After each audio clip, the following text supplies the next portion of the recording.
Bat হাতে সময়টা মোটেও ভালো যাচ্ছে না লিটন কুমার দাসের।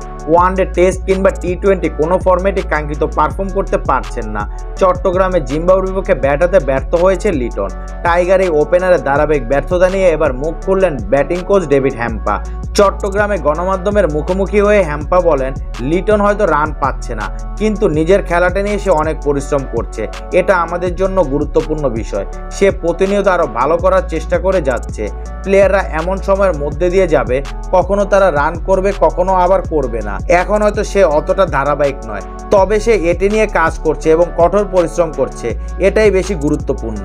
এমন ধারাবাহিক ব্যর্থতার পর লিটনের পরিশ্রম করে যাওয়াটাকে বড় করে দেখছে ব্যাটিং কোচ ডেভিড হ্যাম্পা। লিটনের ক্ষেত্রে কাজটি অনেক কঠিন। নতুন বল অনেক সময় এদিক সেদিক করে। এখানে ব্যাট করাটা কঠিন, কারণ নতুন বলের চ্যালেঞ্জ থাকে। তবে সে কঠোর পরিশ্রম করে যাচ্ছে এগিয়ে যাওয়ার জন্য, এবং এটাই সবচেয়ে গুরুত্বপূর্ণ ব্যাপার।